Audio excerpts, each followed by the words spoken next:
Nizamabad municipal corporation లో పనిచేస్తున్న bill collectors Nizamabad జిల్లా అడిషనల్ కలెక్టర్ ను కలిసి తమ గోడును వెళ్లబోసుకున్నారు.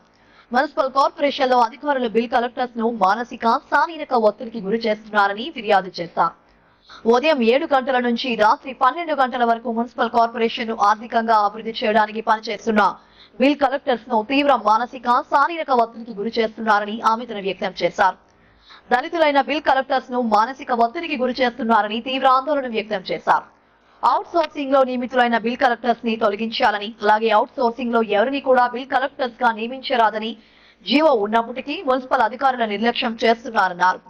గతంలో చిత్రా మిశ్రా మున్సిపల్ కమిషనర్ గా ఉన్నప్పుడు అవుట్ సోర్సింగ్ లో నియమితులైన బిల్ కలెక్టర్స్ ద్వారా 40 నుంచి 50 లక్షల కుంభకోణం జరిగిందని, ఆ విషయాన్ని బయటకు రాకుండా గోప్యంగా ఉంచారన్నారు.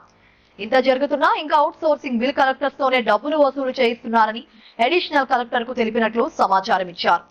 అన్ని విషయాలు మున్సిపల్ కమిషనర్ కు తెలిసినప్పటికీ ఎలాంటి చర్యలు తీసుకోకపోవడం దారుణమని వాపోయారు. ఈ విషయంలో ఉన్నత స్థాయి అధికారులతో విచారణ చేపట్టాలని అడిషనల్ కలెక్టర్ ను కోరినట్లు వారు తెలిపారు. आज मैं एडिशनल कलेक्टर से मुलाकात हुई हमारी। म्यूनसिपल कॉरपोरेशन के अंदर एम्प्लॉयज़ के साथ जो फिज़िकली मेंटली टार्चर हो रहा उसका कोई मिसाल नहीं। सुबह 7 बजे से लेकर ये बिल कलेक्टर्स रात के 12 बजे तक काम करते हैं। क्या ये इंसानियत है? मैंने एडिशनल कलेक्टर साहब से मैं पूछा, बात किया हूँ कि कमिश्नर साहब को मालूम है क्या हो रहा है यहाँ पर म्यूनसिपल कॉरपोरेशन के अंदर, कैसा ये लोगों के ऊपर अत्याचार किया जा रहा है, यस्सी बोल के उसको टॉर्चर किया जा रहा है। साई बोल के एक लड़का है जो बिल कलेक्टर है, उसके हाथ में से मशीन खींच लिया गया, जबकि वो बेस्ट परफॉर्मर है। निजामाबाद शहर पूरे स्टेट तेलंगाना के अंदर 2nd पोजीशन पे है कलेक्शन में, रेवेन्यू कलेक्शन के अंदर, और उन्हीं के साथ ये लोग बोलते हैं टॉर्चरिंग कर रहे हैं, फिजिकली मेंटली हरासमेंट कर रहे हैं। क्या ये सही है?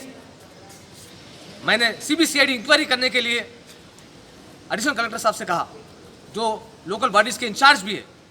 इसके साथ साथ म्यूनसिपल एडमिनिस्ट्रेशन का एक जियो है कि आउटसोर्सिंग एम्प्लॉयज़ को बिल कलेक्टर नहीं दिया जाए, जो भी है उनको निकाल दिया जाए, लेकिन वैसा नहीं हो रहा है। जो आउटसोर्सिंग एम्प्लॉयज़ है उनको बिल कलेक्टर देकर कलेक्शन किया जा रहा है। हाल ही में जब चित्रा मिश्रा मैडम कलेक्टर थी, हमारी जिम्मेदार थी, कमिश्नर थी निजामाबाद म्यूनसिपल कॉरपोरेशन की, उस वक्त 40 से 50 लाख रुपए का गबन हुआ, ऑडिट में निकला हो, लेकिन वो बात बाहर नहीं निकली क्योंकि आउटसोर्सिंग के लोग चोरी भी करते हैं तो भागे तो भी कौन पकड़ेगा उनको, वो जिम्मेदार नहीं होते। इसलिए वो जियो निकला है कि फौरन बोलते सो जो भी है पोस्ट से निकाल दिया जाए, मगर उनको अभी तक नहीं निकाला गया। ये क्या हो रहा है म्यूनसिपल कॉरपोरेशन के अंदर?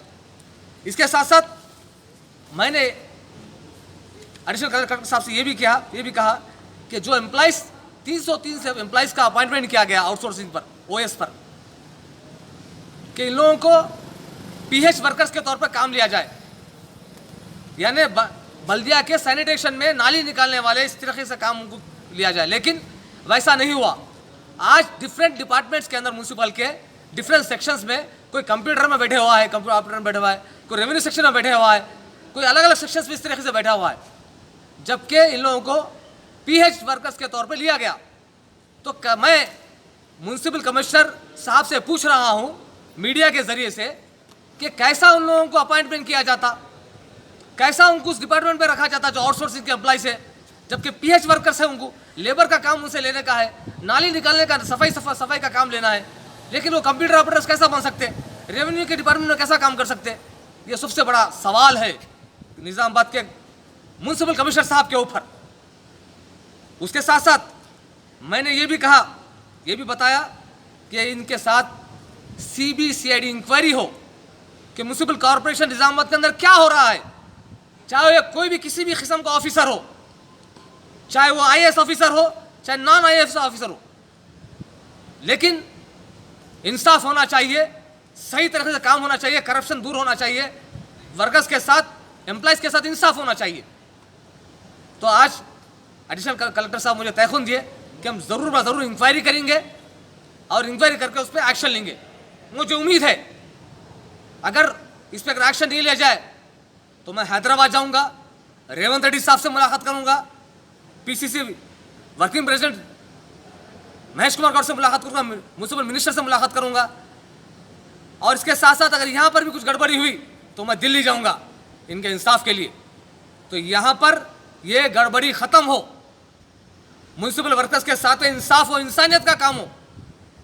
टार्चर कैसा कर सकते हैं? रोज का टारगेट देते क्या?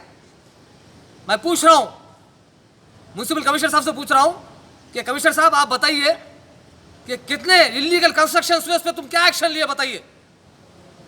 कितने इलीगल बगैर लेआउट के प्लॉटिंग हुई, इस पर क्या एक्शन लिया आप बताइए।